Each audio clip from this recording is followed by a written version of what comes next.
them touchdown passes. Peyton bounces around, throws. The ball will be caught. Julius Thomas, touchdown, Denver.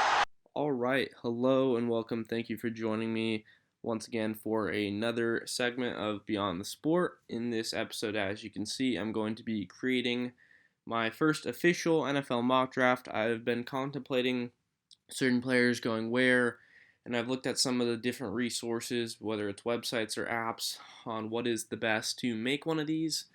And I think that the Draft Network has a pretty solid one, so that's what we're going to be working with for this episode. And in this one, it's just going to be round one.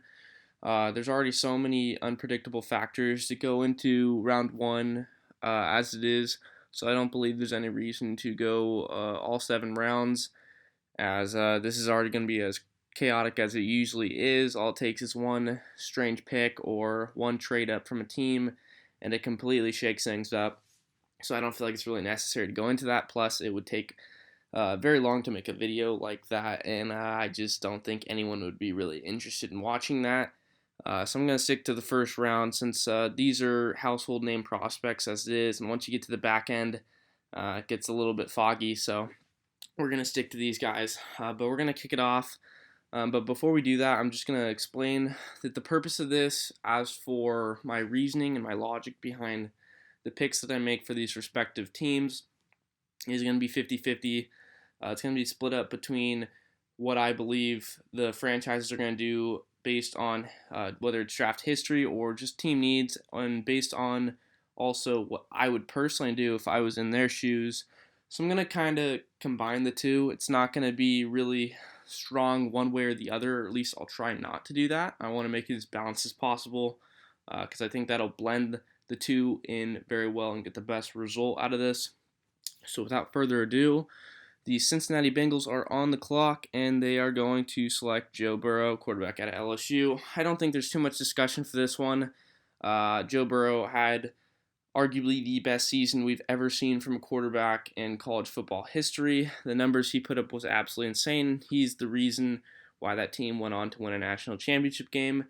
And with the next pick to the Washington Redskins at the second spot, we've got pass rusher and edge rusher Chase Young out of Ohio State. He was extremely productive. He led the nation in sacks. To do that in the Big Ten Conference against the level of competition he was lined up against is extremely impressive. I think he's the best overall prospect in this draft class, and that's not to, knock any of these other guys, especially Burrow, who is going to go ahead of him. I just think that he can be a game changer, and I think his game is going to translate very nicely to the next level. Then at the third spot, we've got the Detroit Lions, and this is a team that needs a cornerback. They did get Desmond Trufant, but they did trade Darius Slay, and no better way to replace a guy like that than to get the best cornerback in this draft, and that's Jeff Okudah out of Ohio State. They're going to go back-to-back with those two OSU guys. He's hands down the best cornerback prospect in this draft, and the disparity between him and the next, I'd say, is pretty wide in relation to, one prospect to another in a certain position category. Then at the fourth spot, we've got the New York Giants. This is a team that I think needs offensive tackle more than anything, but realistically, I think that they're going to go Isaiah Simmons. This is a prospect out of Clemson that has all the traits to be an extremely talented player at the next level. To see a linebacker with his blazing speed, he really killed the combine. The athleticism that this guy possesses is next level. I think that he has a chance to have a great NFL career, and I feel like this is one of those situations where the Giants can't pass up on a guy like this. Then at the 5 spot, we've got the Miami Dolphins. They're first of what will be 3 first-round picks, at least going into the draft. Obviously, they can trade them back. They can trade forward. We don't know what they're going to do with those. They have a ton of draft stock, but they're going to take Tua Tagovailoa, a very talented quarterback prospect out of Alabama. He was hands down one of the best quarterbacks in the nation. He put up great numbers, and he did a lot of great things at Alabama. I think that this is a guy that they need to lead that franchise going forward. He's finally getting healthy, and I think that's big. Sticking with quarterbacks, we're going to go with the Chargers at 6 by taking Justin Herbert, quarterback out of Oregon. This is a guy that has a lot of reps, a ton of experience at the college level, and I think that that level of experience is going to help make it a smooth transition for him going from college to NFL, and I think that he has all the pieces around him He has an extremely talented defense to fall back on. I think that he has a great chance to succeed with the Chargers. Then at pick number 7, we've got the Carolina Panthers. This is a team that can go one of many different ways, but I think that it has to be Derrick Brown because their biggest need is an interior presence on that defensive line, and the best prospect for that category is hands down Derrick Brown out of Auburn. Absolute game wrecker. You can tear up an O-line in no second. I think that that'd be a great pick for them at 7. Then there's the Cardinals at 8. This is a team that I've always thought needed to go offensive tackle. Some people that I talked with that are fans of the team said wide receiver. They've obviously taken care of that with that DeAndre Hopkins trade that was very lopsided in their favor. That was something that was a great move for them. They've had a good offseason. They're trying to build around Kyler Murray, and I think the best way to do that is to take the best offensive tackle prospect in this draft class, and that's Tristan Wirfs, guy out of Iowa. He's going to fill in very nicely, and he's going to protect Kyler Murray because they're going to need that if he's going to be successful in his second sophomore season. Then at pick number 9, we've got the Jacksonville Jaguars. This is a team that I can see going one of many different ways. I think that there's needs that go beyond what I'm about to take, but I'm going to do it nonetheless, and that pick is going to be Jerry Jeudy, prospect wide receiver out of Alabama. This is a guy that has shown flashes. He can be that Julio Jones kind of guy. He's gotten comparisons to Julio Jones, and you don't take that lightly. Whenever you get compared to a receiver of that caliber, that says a lot. He is one of the most talented prospects we've seen in quite some time. I think that him and CeeDee Lamb are neck and neck as far as who's going to go first, but something's telling me Jerry Jeudy's going to, and although Jacksonville has a solid receiving core, they're gonna take him because of the potential being through the roof. Then at number 10, we're going to go to another offensive tackle, and this is going to be Andrew Thomas, tackle out of Georgia, one of the most balanced tackles in this class. I think that that's a guy that the Browns are going to need to protect Baker. He struggled last season, but they have all the talent in the world as far as guys that he can get the ball to. He just needs to be able to stay upright and able to do so. So that's a good pick for them there at 10. Then at the 11th spot, this one may come as a bit of a surprise. They've made some moves this offseason. I think that instead of going offensive tackle, they're going to go edge rusher, but it's not going to be what most people are going to be thinking. Or, well, I don't want to say most because I think that there's a lot of people that are as high on AJ Epinesa as I am, but I think that that's a guy that's going to go rather early. So I'm going to take him for them at 11. I just have to find him. There he is. All these different mock drafts and different sites have different prospect rankings, so it's harder to find certain guys depending on where you're taking them in the draft. I think that this is a guy that has shown flashes as far as talking about Big Ten pass rushers. He's a guy that's worked out and done some pass rushing things with Chase Young. There was a video on the internet not too far ago from the two teaching each other their tricks of the trade, and I think that this is a guy that has a lot of talent. I don't think he's quite at that Chase Young stature, though, but he's going to be a very good pass rusher at the next level. Then at 12, the Raiders are going to go wide receiver, and they're going to go to the man himself, CeeDee Lamb, that I mentioned earlier. This man has a huge ceiling, all the potential in the world. He showed great flashes throughout his career at Oklahoma in that high-powered offense. Then at 13, I think the 49ers, although they have some needs that they could go for, I think this is going to be a bit of a surprise to some, and I think it's going to be Javon Kinlaw out of South Carolina. They traded DeForest Buckner to get this 13th overall pick from the Colts, and something's telling me that they're doing this so that they can get a younger version of Buckner so that they can try and fill that void because they know the winning formula. They got to the Super Bowl where they were defeated by the Chiefs, but this is a team that has the talent to make it right on back, and I think that they know how valuable depth at the defensive line is, so I think that that's a pick that they're going to make. Then at 14, the Tampa Bay Buccaneers. This is a team that's going to swoop in on Mekhi Becton. That's right, there will be 3 offensive tackles going in the top 15. I think he's going to go 14 at the Buccaneers. All the weapons in the world are at Tom Brady's disposal. Now he needs guys that can hold up in front of him, and that's a great guy to do it. He had a very impressive combine. He ran I believe, a 5.0 0.01 second 40-yard dash as the heaviest player in the draft of 364 pounds. So he's got all the physical traits you could need out of a guy. And then at 15, the Denver Broncos are going to get that third wide receiver off the board, and that is Henry Ruggs, another Alabama receiver. Henry Ruggs is the fastest player in the entire draft. He's got that game-changing speed. A lot of guys have compared him to Tyreek Hill.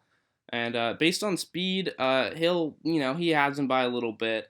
It's really going to come down to how he can improve different aspects of his game to be a more complete receiver. But the ceiling, like the other two, are through the roof for him. This is a guy that I think Denver needs to pair up with Courtland Sutton. I think that those two can have a lot of success together.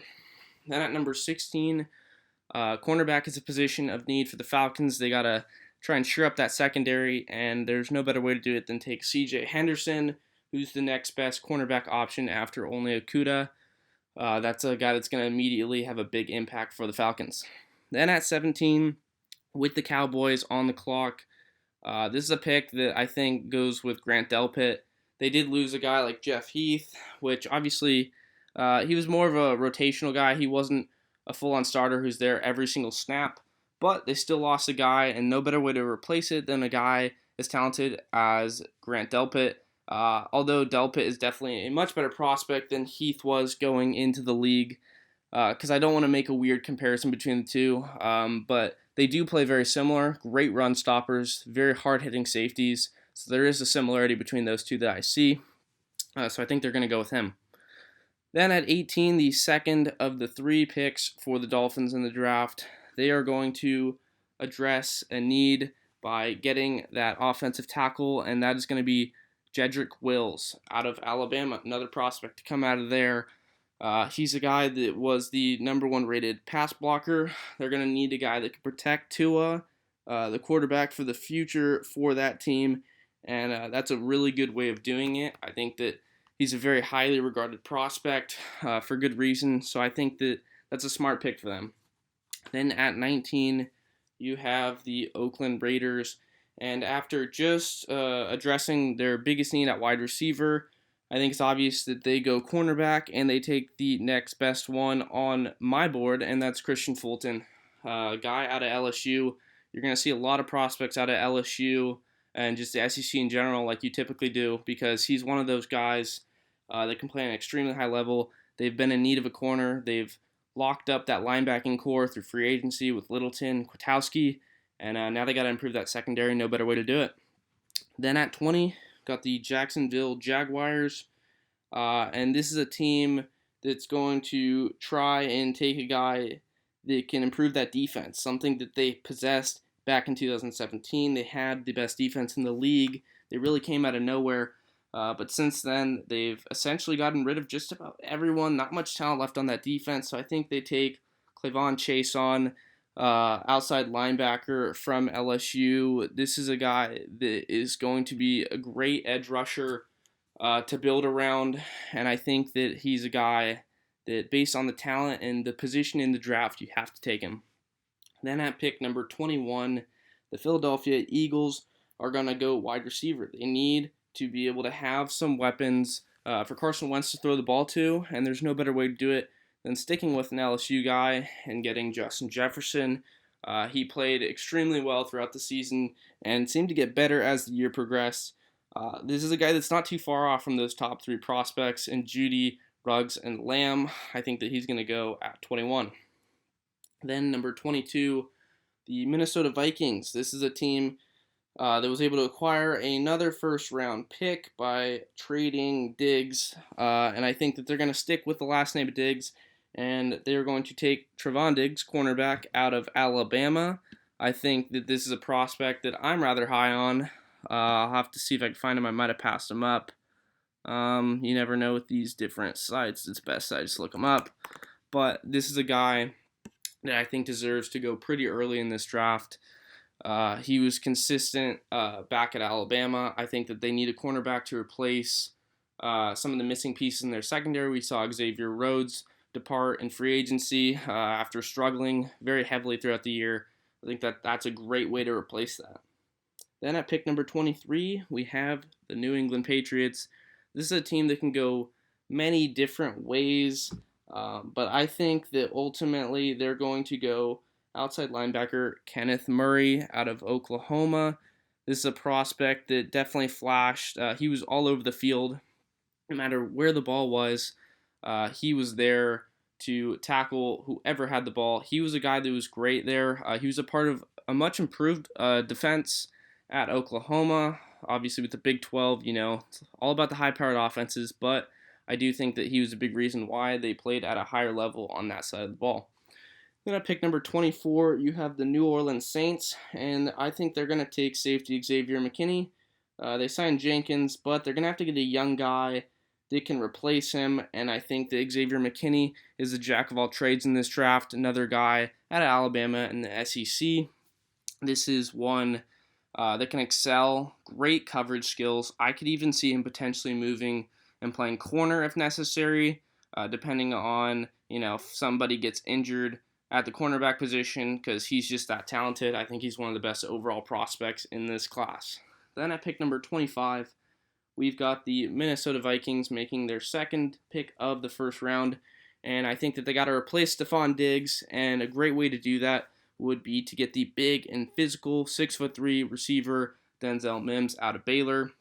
I've heard from other Vikings fans that they're pretty high on him. They've seen some mock drafts where they take him, and I'm going to have to agree with that. At pick number 26, we got the Miami Dolphins. This is one of those picks that I will definitely say is a little bit of a stretch. It's one of those picks that I'm kind of just going with my gut with. I'm swaying that way for sure. I think they go running back. They take DeAndre Swift. I just feel like even though the running back position doesn't have nearly as much value as some of the other ones, I think that it would just be strange to see an entire first round without one going. Obviously, this is not a draft class for the running back position where you're seeing the Christian McCaffreys or the Saquon Barkleys of the world where you're going really early on one. But I think one will get taken late, and I think it'll be Swift because of what he can bring to the table for Miami. Then at pick number 27, the Seattle Seahawks are going to go with an edge rusher, and I think that's Yetur Gross Matos. This is a guy that played very well at Penn State. Great rusher, part of a very good D-line over there. I think that they're going to have to replace Clowney because I think realistically he's on the way out. I'm not sure where he's going to go. It seems from what I've been able to grasp that he's asking for too much money. Teams aren't willing to pay him, and I feel like he's most likely going to go elsewhere. But we'll see. Maybe he takes a one-year prove-it deal the way that Shelby Harris did for Denver. We'll just have to wait and see on that one. That could shake this up, but we'll just have to wait and see. So pick number 28, Patrick Queen, outside linebacker. I think he's going to go to Baltimore. I think that that's a position of need for them, and I feel like Queen would be a great guy to put into that defense. They've bulked up their defensive line with Calais Campbell and Derek Wolfe in free agency. So if they can get that piece to the puzzle in the second level of that defense, then they'll be in great shape. At pick number 29, we're going to have the Tennessee Titans, and I think that they're going to kind of go a little bit off course here. I think they're going to take a cornerback because of the uncertainty of Logan Ryan resigning. It could be kind of like Clowney, where he's a guy that was expecting more market value, but wasn't quite getting the offers that he anticipated. So he could take a more team-friendly contract. I'm actually not too sure on the Titans cap situation, if that's manageable or if they're essentially prepared for the draft at this point based on what's available. But I think that no matter what, taking a guy like Gladney at 29 would be a very wise decision for them.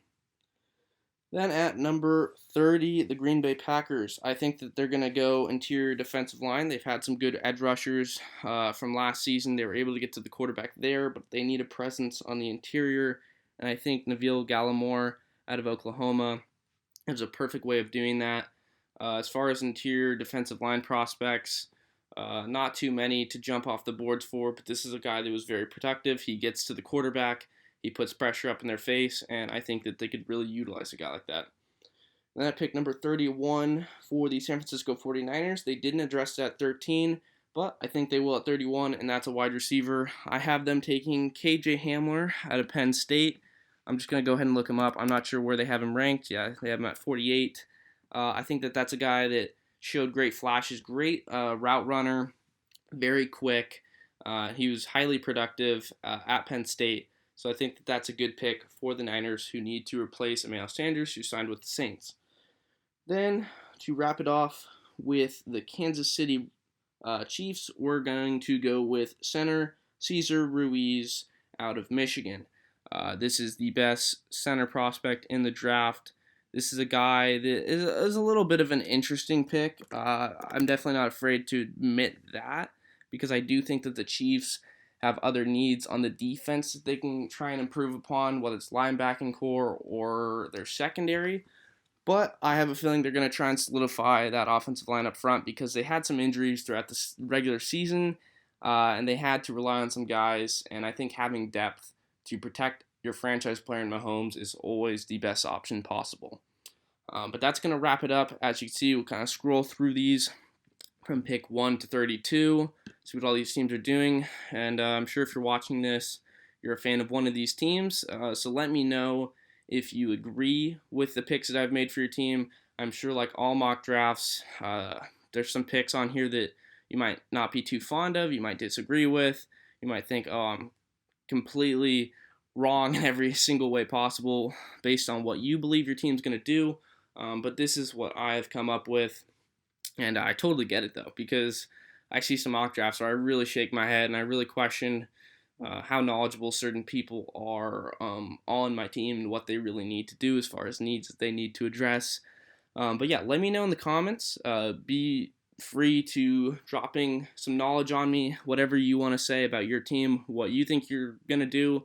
And I will also add that I did not put any trades in here. I typically don't do that with mock drafts. They're just so wildly unpredictable. I don't have the inside sources from these teams to be able to come up with a reasonable trade option between two teams that makes the most sense. I've heard rumors from the Minnesota Vikings. That's just one that pops into my head. I've heard rumors that they're looking to trade up to potentially take a receiver, potentially doing so by jumping Denver at 15. I heard Tampa Bay's pick number 14 was a potential trade partner. So not too sure about that, like all the rumors that you may or may not hear. But this is what I have. And like I said, go to the comments, let me know what you think.